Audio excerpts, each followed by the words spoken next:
Quick and ஈஸியாக செய்கிற மாதிரியான ஒரு சூப்பரான டேஸ்டி ஸ்நாக்ஸ் ரெசிபி தான் இன்றைக்கி நம்ம சேனலில் பார்க்க போகிறோம். நீங்கள் பார்த்துட்டு இருக்கிறது ஃப்ளேவர் ஸ்டுடியோ, நான் zaara. இன்றைக்கி இந்த ரெசிபி செய்கிறதுக்கு நம்ம 1 கப் அளவு மைதா மாவு, 1 கப் அளவு கோதுமை மாவு சேர்த்துக்க போகிறோம். நீங்கள் மைதா சாப்பிட மாட்டீங்க அப்படின்னா முழுக்க கோதுமை மாவுலேயே இந்த ரெசிபியை நீங்கள் செய்யலாம். அதாவது 2 கப் அளவு கோதுமை மாவு நீங்கள் சேர்த்து செஞ்சுக்கலாம். இப்போ இதில் தேவையான அளவு உப்பு நம்ம சேர்த்துக்கலாம்.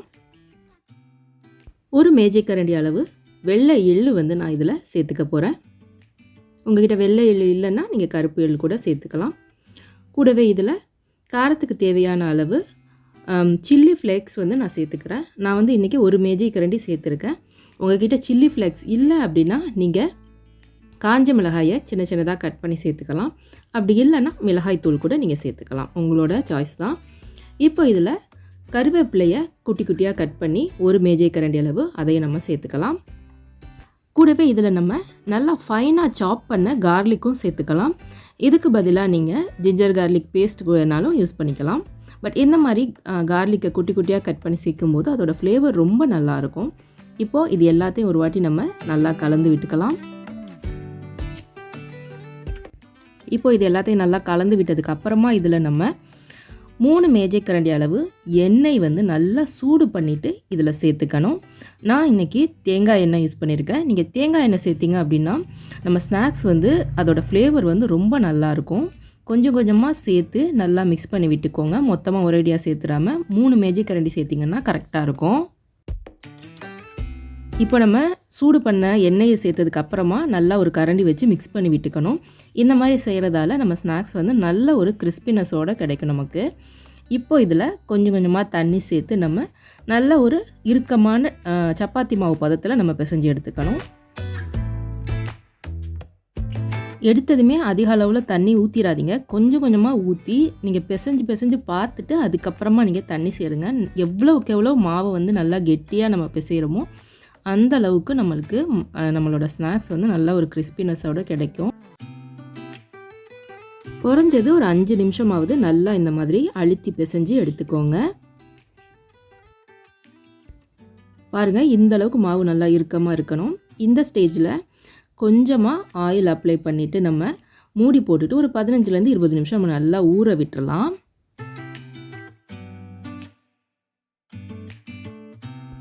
நெய் கூட நீங்கள் அப்ளை பண்ணிக்கலாம். இந்த மாவு வந்து காஞ்சி போகாமல் இருக்கிறதுக்காக தான் நம்ம ஆயில் அப்ளை பண்ணுறோம்.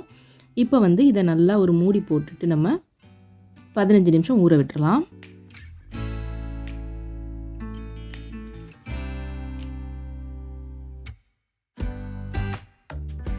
பதினஞ்சு நிமிஷத்துக்கு அப்புறம் நம்ம இதை ஓப்பன் பண்ணி பார்க்கலாம். பார்த்திங்கன்னா கொஞ்சம் மாவு இலகி இருக்கும் பாருங்கள். நம்ம பிசைஞ்சு வைக்கும்போது கெட்டியாக இருக்கும். ஒரு 15 நிமிஷம் ஊற விட்டோம்னா லைட்டாக இலகி கொடுத்து வரும். இப்போ மாவை வந்து நான் 2-3 பிரித்து எடுத்துக்கிற போகிறேன். நம்மளோட சப்பாத்தி கட்டையோட சைஸ்க்கு தகுந்த மாதிரி நம்ம இதை பிரித்து எடுத்துக்கிட்டால் போதும். இப்போது சப்பாத்தி கட்டையில் கொஞ்சமாக மாவு தூவிட்டு எவ்வளோக்கு எவ்வளோ நம்மளால் இதை வந்து மெல்லிஸாக தேய்க்க முடியுமோ அந்தளவுக்கு நம்ம வந்து இதை தேய்ச்சி எடுத்துக்க போகிறோம். இப்போது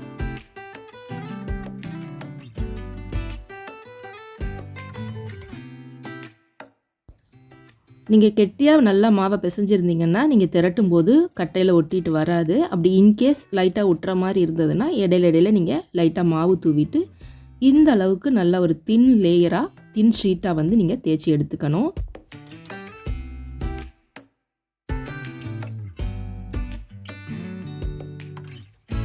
இப்போ நம்ம நல்லா தேய்ச்சி எடுத்தாச்சு. இதை வந்து இந்த மாதிரி ஒரு கட்டர் வச்சு நம்ம கட் பண்ணிக்கலாம். அப்படி உங்ககிட்ட இந்த மாதிரி கட்டர் இல்லைன்னா சாதாரணமான பீஸா கட்டர்ஸ் இருக்கு இல்லையா, அதுவோ அல்லது இந்த மாதிரி பிஸ்கட் குக்கீஸ் கட்டர் இருக்குல்ல, அது வச்சு கூட நீங்கள் கட் பண்ணிக்கலாம். இதை வந்து நான் இன்றைக்கி டைமண்ட் ஷேப்பில் கட் பண்ணி எடுத்துக்க போகிறேன்.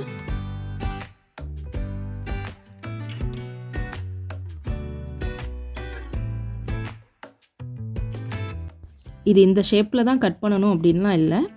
இதை வந்து டைமண்ட் குக்கீஸ் அப்படின்னு கூட சொல்லுவாங்க. இது இந்த ஷேப்பில் தான் இருக்கும். அதனால தான் நான் வந்து இன்றைக்கி இதை வந்து டைமண்ட் ஷேப்பில் கட் பண்ணுறேன். உங்களுக்கு ரவுண்ட் ஷேப்பில் வேணுமா இல்லை வந்து ஸ்கொயர் ஷேப்பில் வேணால் எந்த மாதிரி வேணாலும் நீங்கள் கட் பண்ணி எடுத்துக்கலாம்.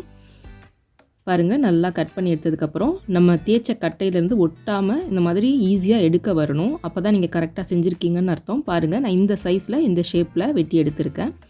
இதே மாதிரி எல்லா மாவையும் நம்ம தேய்ச்சிட்டு ஒரு பிளேட்டில் வெட்டி வச்சு எடுத்து அடுக்கி வச்சுக்கிடலாம்.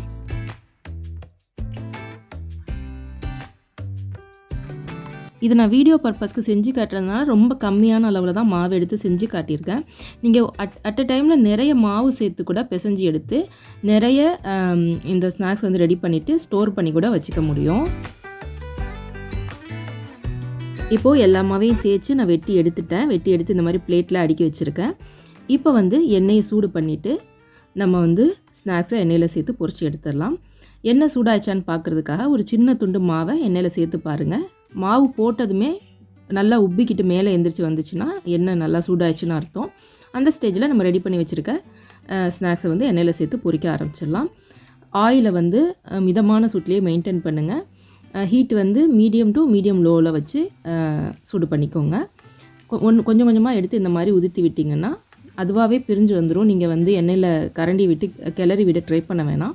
கொஞ்சம் கொஞ்சமாக இந்த மாதிரி சேர்த்துட்டு ஒரு அளவுக்கு பொரிய ஆரம்பித்ததுக்கு அப்புறமா நம்ம கரண்டியால் லைட்டாக மிக்ஸ் பண்ணி விட்டுக்கலாம்.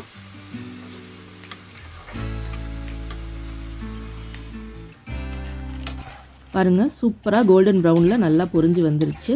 நல்லா பொரிஞ்சிருச்சுன்னா எண்ணெயோட சலசலப்பை அடங்கிட்டு அந்த பபிள்ஸ் எல்லாம் இல்லாமல் ஆகிடும். அந்த ஸ்டேஜில் நம்ம எண்ணெயை வடிச்சிட்டு எடுத்துக்கலாம். எடுத்துகிட்டு ஒரு கிச்சன் டவலில் எண்ணெய் வடிய விட்டுருங்க. மேக்ஸிமம் எண்ணெயை இழுக்காது இது. பட் ஜஸ்ட்டு நம்ம பொரிச்சு எடுக்கும்போது அதில் கொஞ்சம் எண்ணெய் இருக்கும் இல்லையா, அதை உறிஞ்சிறதுக்காக கிச்சன் டவலில் நல்லா பரத்தி விட்டு ஆற விட்டுருங்க.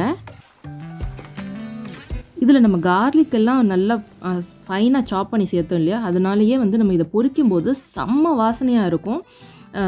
நீங்கள் ட்ரை பண்ணி பாருங்கள், உங்களுக்கு தெரியும். இப்போ பாருங்கள், இந்த மாதிரி நல்லா பொரிச்சிட்டு கிச்சன் டவலில் வச்சு நான் எண்ணெயெல்லாம் அப்சார்ப் பண்ண வச்சுட்டேன்.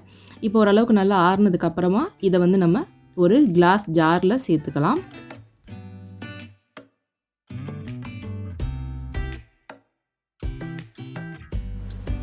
எடுத்து காட்டுறேன் பாருங்கள் எவ்வளோ கிறிஸ்பியாக வந்திருக்கு அப்படின்னு.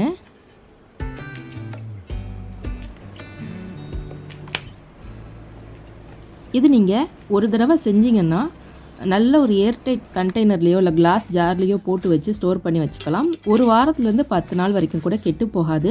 நமக்கு டெய்லி ஸ்நாக்ஸ் செஞ்சு தரதுக்கு டைம் இல்லை, கிட்ஸ் ஏதாவது சாப்பிட கேட்குறாங்க அப்படின்னா அந்த மாதிரி டைமில் நீங்கள் இதை செஞ்சு வச்சுக்கிட்டு எடுத்து கொடுத்துக்கலாம்.